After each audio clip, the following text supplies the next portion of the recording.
Hello everyone, आप सबका बहुत बहुत स्वागत है टैरो एंड ओरेकल स्पेस में। आज हम डिस्कस करेंगे डेथ कार्ड।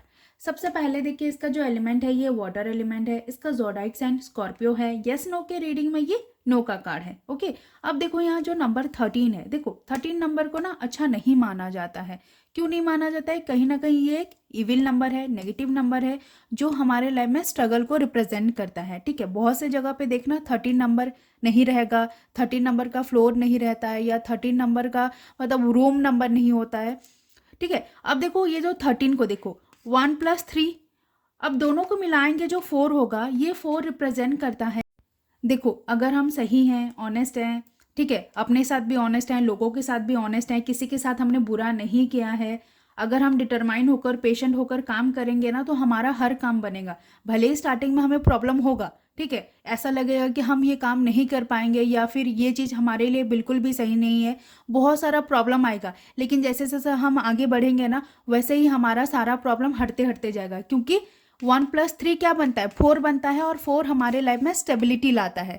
तो स्टार्टिंग फेज जो रहे ना, बहुत ज़्यादा स्ट्रगल रहेगा, लेकिन जैसे जैसे हम आगे बढ़ेंगे ना, वैसे ही हमारा स्ट्रगल सब हटने लगेगा और न्यू बिगिनिंग होगा। ओके, अब देखो यहाँ एक स्केलेटन है, ठीक है, ये रिप्रेजेंट करता है डेथ को, रिप्रेजेंट करता है एंडिंग को, रिप्रेजेंट करता है, मतलब वो सच में मरने वाला नहीं है। कोई चीज़, कोई सिचुएशन हमारे लाइफ में ख़त्म हो रहा है, ये रिप्रेजेंट करता है। अब देखो, इसने ना आर्मर पहने हुए हैं, ये रिप्रेजेंट करता है प्रोटेक्शन को, रिप्रेजेंट करता है, मतलब हमारे लाइफ में ख़त्म तो हो रहा है चीज़, लेकिन कहीं ना कहीं यूनिवर्स का सपोर्ट और जो प्रोटेक्शन हमारे पास है। ओके, अब देखो इसके सर पे ना एक रेड फेदर है, ये रिप्रेजेंट करता है पावर। पावर इसीलिए रिप्रेजेंट करता है कि कहीं ना कहीं हमारा जो खराब समय चल रहा है ना, हमारे पास पावर है कि हम थोड़ा बहुत ना ठीक कर सकते हैं। अगर हम चीज़ों को ठीक नहीं कर पाएंगे ना, तो कम से कम अगर हम अपने आप को ठीक रखेंगे, अपने आप को ठीक रखना मतलब ये है कि हमें अपने ऊपर ध्यान देना है, अपने सेल्फ ग्रोथ के ऊपर ध्यान देना है, सेल्फ डेवलपमेंट के ऊपर ध्यान देना है, चीज़ों के ऊपर फोकस नहीं करना है, हमें सरेंडर करना है यूनिवर्स को। ठीक है, अब देखो यहाँ जो हॉर्स है, देखो एस्ट्रोलॉजिकली ना हॉर्स सन को रिप्रेजेंट करता है, और सन क्या है? हमारा न्यू बिगिनिंग है। तो ये हॉर्स ये रिप्रेजेंट करता है कि बहुत जल्दी हमारे लाइफ में न्यू बिगिनिंग होने वाला है।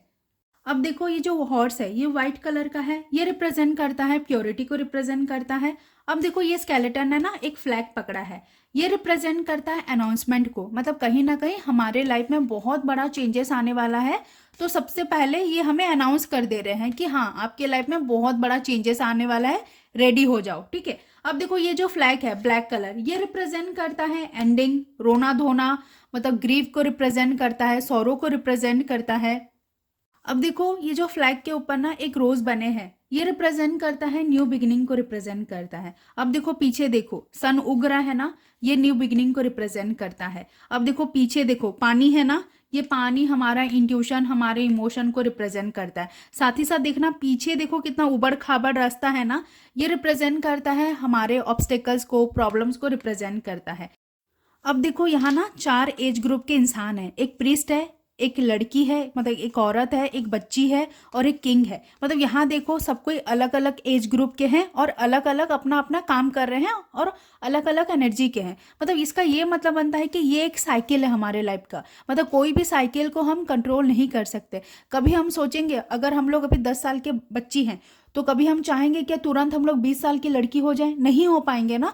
तो जो भी होगा ना, वो अपने टाइम के हिसाब से होगा, और वो चेंज आएगा हमारे लाइफ में। हम कोई भी चेंज को कंट्रोल नहीं कर सकते हैं। देखो कभी कभी क्या होता है, कुछ कुछ चेंज हमारे लाइफ में पॉजिटिव इम्पैक्ट देता है, और कुछ कुछ चेंज हमारे लाइफ में नेगेटिव इम्पैक्ट देता है। लेकिन जब भी डेथ का कार्ड आएगा ना, तो आप ऐसे समझ जाओ, स्टार्टिंग पीरियड बहुत मुश्किल है, बहुत ज़्यादा मुश्किल रहेगा, लेकिन धीरे धीरे जब हम आगे बढ़ेंगे ना, तो आपको लगेगा कि हाँ, यही चेंज मेरे लिए अच्छा था। भले उस टाइम मुझे पसंद नहीं आया था, लेकिन अभी ये जो चेंज है मेरे लाइफ में, सबसे बड़ा इसका इम्पैक्ट है, और मेरा लाइफ पूरा बदल गया है। अब देखो यहाँ जो 4 हैं, ठीक है, 4 फिगर हैं, ये रिप्रेजेंट करता है कि अगर हम बच्चे हैं, अगर हम मतलब अपने जवानी के टाइम में हैं, अगर हम एडल्ट के टाइम में हैं, अगर हम मतलब ऐसा समझ लो हम अगर ओल्ड एज के टाइम में हैं, लेकिन जैसा अगर हमारा कर्म रहेगा ना, वैसे ही हमें सज़ा मिलेगा। हम कभी भी ना पनिशमेंट से, हमारे जो कर्मा से ना, हम दूर नहीं हट पाएंगे। जो भी हमने किया है, हमें इसी जन्म में ही भोगना पड़ेगा, इसका मतलब ये है। अब देखो ये कार्ड का जनरल इंटरप्रिटेशन क्या है। सबसे पहला देखो, ये कार्ड ना हमारा स्पिरिचुअल ट्रांसफॉर्मेशन को रिप्रेजेंट करता है। मतलब हम अभी स्पिरिचुअली ट्रांसफॉर्म हो रहे हैं। हमारा जो थॉट पैटर्न, हमारा देखने का नज़रिया, सब कुछ अभी बदल रहा है। स्टार्टिंग में हमें बहुत ज़्यादा प्रॉब्लम आएगा, ठीक है, बहुत ज़्यादा तकलीफ होगा।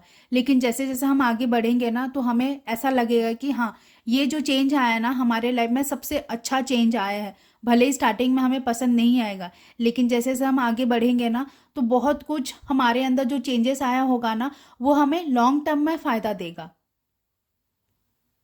साथ ही साथ देखो, ये कार्ड ना अनएक्सपेक्टेड सडन डिफिकल्टीज को भी रिप्रेजेंट करता है। मतलब कभी कभी होता है ना, हमारे लाइफ में मुसीबतों का बादल छा गया रहता है और हमें कुछ समझ में नहीं आता है कि हमें क्या करना है, कैसे करना है। साथ ही साथ देखो, ये कार्ड ना एंडिंग को भी रिप्रेजेंट करता है और न्यू बिगिनिंग को भी रिप्रेजेंट करता है। जब भी ये कार्ड आएगा ना, आप ऐसे बोल सकते हो कि आपके लाइफ में ना सडन कुछ बहुत बड़ा चेंजेस आने वाला है, जिसकी वजह से ना आपका लाइफ पूरा हिल जाएगा और आपको समझ में नहीं आएगा कि आगे क्या करना है। बहुत ट्रॉमेटिक फेज रहेगा, लेकिन न्यू बिगिनिंग होगा। आपके साथ सब कुछ सही होगा, लेकिन अभी के लिए ना आपको बहुत सारा प्रॉब्लम फेस करना पड़ेगा। साथ ही साथ देखो, एडवाइस के लिए आप ऐसे बोल सकते हो कि जो भी चेंजेस आपके लाइफ में हो रहा है ना, उसको एक्सेप्ट करो। जब तक आप एक्सेप्ट नहीं करोगे ना, तो चीज़ें और ज़्यादा खराब होते होते जाएगा और आपको और ज़्यादा हर्ट होगा, तकलीफ होगा। तो इससे अच्छा यही होगा कि आप एक्सेप्ट करो, ठीक है, पास्ट ट्रॉमा को रिलीज़ करो। जो भी चीज़ आपको अंदर ही अंदर खाया जा रहा है ना, उसको रिलीज़ करो, अपने आप को हील करो। यही आपके लिए सबसे बेस्ट सॉल्यूशन है। अब देखो, जब भी ये कार्ड मनी, करियर, बिजनेस में आएगा तो हम कैसे रेट करेंगे। सबसे पहला पॉइंट देखो, ये कार्ड ना करियर के लिए ना सबसे बड़ा रेड फ्लैग कार्ड है, ठीक है, मतलब वार्निंग कार्ड है। ऐसा बोला जा रहा है कि आपके लाइफ में ना, आपके करियर में बहुत बड़ा चेंजेस आने वाला है, जो आप कंट्रोल नहीं कर पाओगे। बस एक्सेप्ट करो और आगे बढ़ो। मतलब इतना बड़ा चेंजेस आएगा ना, ऐसा हो सकता है कि आपका जॉब छूट सकता है, आपका बिजनेस डूब सकता है, फिनेंशियल लॉस बहुत ज़्यादा होगा। तो यहाँ ऐसा बोला जा रहा है कि जो भी प्रॉब्लम चल रहा है ना, उससे सीखो, आगे बढ़ो, एक्सेप्ट करो, ठीक है, यही आपके लिए अच्छा रहेगा। अगर आप सोचोगे नहीं मैं चेंज कर दूंगा, ऐसा कर दूंगा, तो कुछ भी नहीं होगा, उल्टा आप और ज़्यादा लॉस में जाओगे। साथ ही साथ देखो, आप अपने क्लाइंट को ये भी बोल सकते हो कि आप अभी अपने करंट पोजीशन पे खुश नहीं हो। मतलब आप जहाँ जॉब कर रहे हो ना, वहाँ आप खुश नहीं हो। आपके दिमाग में बार बार ऐसा थॉट आ रहा है कि जॉब चेंज कर दूँ, या फिर ये जॉब मेरे लिए सही नहीं है, या फिर मैं गलत लाइन पे आ गया हूँ। तो आपके दिमाग में कुछ ना कुछ ऐसा थॉट आएगा ना, तो आप ऐसे बोल सकते हो कि अभी आपको ना अपने करियर में कुछ ना कुछ चेंजेस लाना पड़ेगा। अगर आपके करियर में कुछ भी चेंज नहीं हो रहा है, तो आपको खुद लाना पड़ेगा, ताकि आप अपने लाइफ में आगे बढ़ पाओ। साथ ही साथ देखो, हमारे लाइफ में जो भी चेंजेस आएगा ना, ये हमारे लाइफ का ना सबसे बड़ा टर्निंग पॉइंट रहेगा। मतलब ये जो चेंज है ना, हमें मजबूर कर देगा कि लाइफ का ना पॉजिटिव साइड देखने के लिए। भले ही हमारे लाइफ में कितना कुछ प्रॉब्लम चलता रहेगा, फिर भी हम नेगेटिव साइड नहीं देखकर ना पॉजिटिव साइड देखने के लिए मजबूर कर देगा। साथ ही साथ देखो, ये कार्ड ना हमें एडवाइस के तौर पर ऐसा बोला जा रहा है कि हमें अपने काम के लिए ना दूसरों के ऊपर डिपेंड नहीं होना है। हमारा जो भी काम है ना, हमें खुद ही करना चाहिए। अब देखो, जब भी ये कार्ड ना हेल्थ के रीडिंग में आएगा, तब हम कैसे रीड करेंगे। सबसे पहला पॉइंट, आप अपने क्लाइंट को बोल सकते हो कि अगर आप बीमार हो बहुत लंबे टाइम से और आपका हेल्थ बिल्कुल भी नहीं सुधर रहा है, तो कुछ आप नया ट्राई करो, कुछ नया ट्रीटमेंट ट्राई करो, ठीक है। चेंज आएगा, लेकिन धीरे धीरे आएगा। सबसे पहले आपको अपने हेल्थ पे ध्यान देना है। मतलब जैसे डाइट फॉलो करना है, एक्सरसाइज करना है, ठीक है। स्टार्टिंग में आपको बहुत ज़्यादा तकलीफ होगा, लेकिन जैसे जैसे आप ना डिटरमाइन होकर काम करोगे ना अपने ऊपर, वैसे ही आपका हेल्थ सुधरने का चांसेस रहेगा।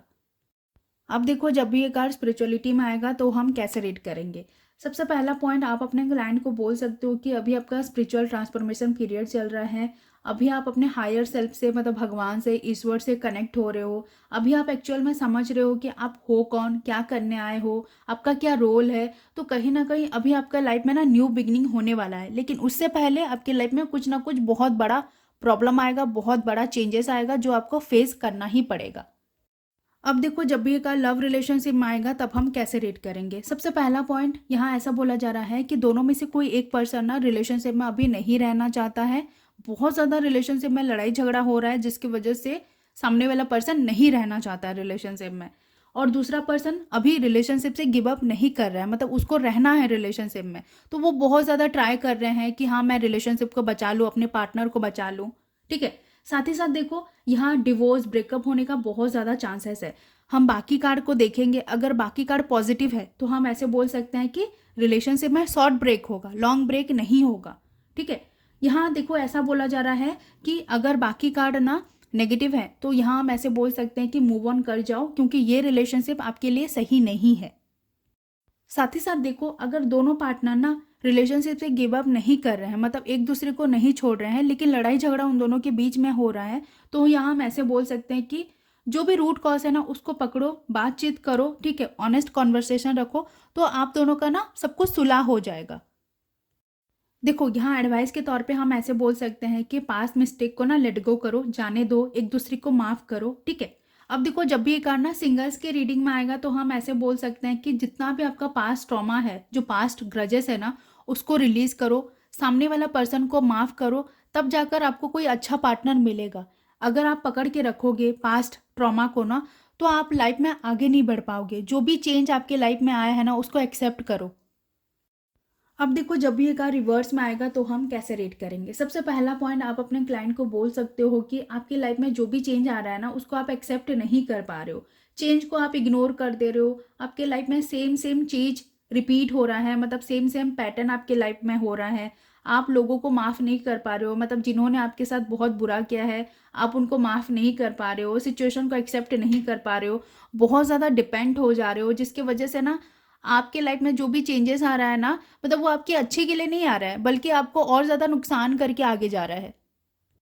अगर ये कार्ड रिलेटेड किसी को भी डाउट है मुझे कमेंट सेक्शन में पूछिए, मैं रिप्लाई ज़रूर करूँगी। अगर वीडियो अच्छा लगा ना तो लाइक कीजिए, शेयर कीजिए, कमेंट कीजिए। देखो एक चीज़, मैं बहुत प्यार से ना वीडियो बना रही हूँ, अगर आप लाइक करोगे, कमेंट करोगे ना तो मुझे भी अच्छा लगता है और मुझे भी मोटिवेशन मिलता है कि हाँ मैं और अच्छे से वीडियो बनाऊँ आपके लिए। तो प्लीज़ वीडियो को लाइक कीजिए, शेयर कीजिए।